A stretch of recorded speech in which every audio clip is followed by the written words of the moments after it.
Hai Youth, kembali lagi dalam Renungan Youth for Christ. Dan pada saat ini kita akan menggumuli satu naskah firman Tuhan yang ditulis oleh Pendeta Firmanda Tri Permana dengan judul Bukan Kuatku, yang didasari oleh bacaan firman Tuhan dari Mazmur 86 ayat 11 sampai 17. Sebelum bersama-sama kita menyimaknya, mari memohon pertolongan dan hikmat Tuhan. Mari kita berdoa. Kami sungguh rindu untuk kami dibentuk di dalam firman-Mu ya Allah. Kami rindu untuk kami dituntun oleh kebenaran firman-Mu dalam seluruh peziarahan hidup kami.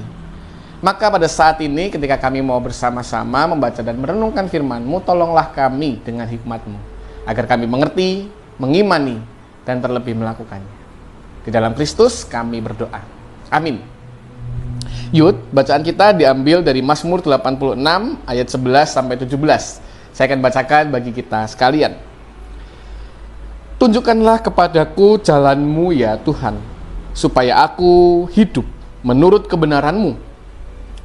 Bulatkanlah hatiku untuk takut akan nama-Mu.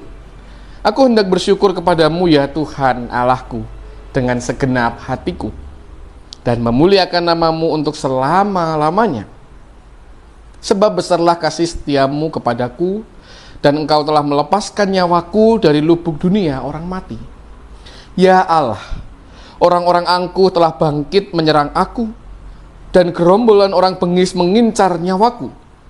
Mereka tidak mempedulikan Engkau, tetapi Engkau, ya Tuhan Allah penyayang dan pengasih, panjang sabar dan berlimpah kasih dan setia. Berpalinglah kepadaku dan kasihanilah aku. Berilah kekuatan-Mu kepada hamba-Mu, dan selamatkanlah anak hamba-Mu perempuan.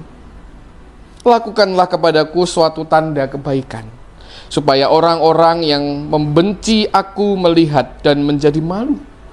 Sebab Engkau ya Tuhan telah menolong dan menghibur aku.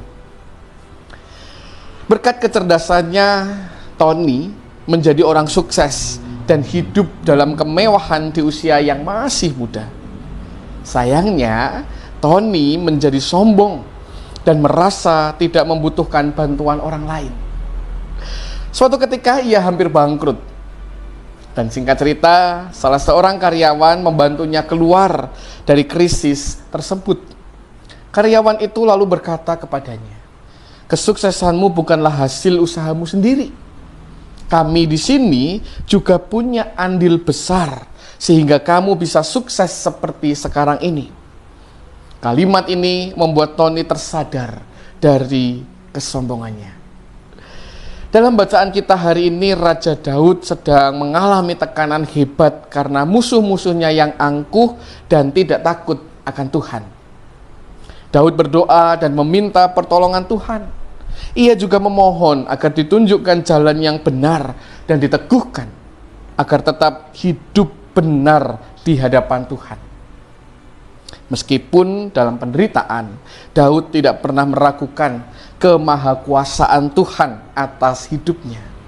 Ia tidak pernah melupakan kasih dan penyertaan Tuhan dalam hidupnya. Dalam hidup kita, terkadang sangat percaya diri dan merasa tidak membutuhkan bantuan orang lain, bahkan melupakan Tuhan. Namun begitu masalah datang, kita buru-buru meminta pertolongannya agar segera keluar dari persoalan tersebut. Saat sukses, kita melupakan Tuhan. Saat persoalan mendera, kita baru mengingat dan berseru kepada Tuhan. Hari ini, kita diingatkan kembali akan iman percaya Daud yang tidak pernah pudar dalam keadaan apapun. Ia tidak pernah melupakan kebaikan Allah. Ia selalu meminta pertolongan dan tuntunannya. Mari kita berdoa. Ampunilah kami dalam kehidupan kami ketika kami menyepelekan kebaikan Tuhan dalam hidup kami. Kami berhasil dan kami merasa semuanya karena kami, sampai kami lupa bahwa itu terjadi karena pertolongan Tuhan. Maka ya Allah, biarlah mulai hari ini kami boleh menyadari segala sesuatu dalam kehidupan kami, keberhasilan kami adalah karena campur tangan Tuhan. Sehingga tatkala penderitaan menghampiri hidup kami boleh senantiasa mengingat momen kebaikan Tuhan di dalam hidup kami yang kami alami dan kami rasakan senantiasa. Sehingga seluruh hidup kami adalah hidup yang mengingat Allah dan tidak mengandalkan kekuatan kami sendiri. Terima kasih ya Allah atas kebaikan yang Engkau nyatakan di dalam kehidupan setiap kami. Di dalam Kristus kami berdoa. Amin. Demikian yud perenungan kita pada saat ini. Jika ini memberkati setiap kita, maka like, komen, dan subscribe. Dan tentunya bagikan kepada saudara-saudara, teman-teman yang lain. Agar setiap orang boleh mengalami kebaikan Tuhan di dalam hidup mereka.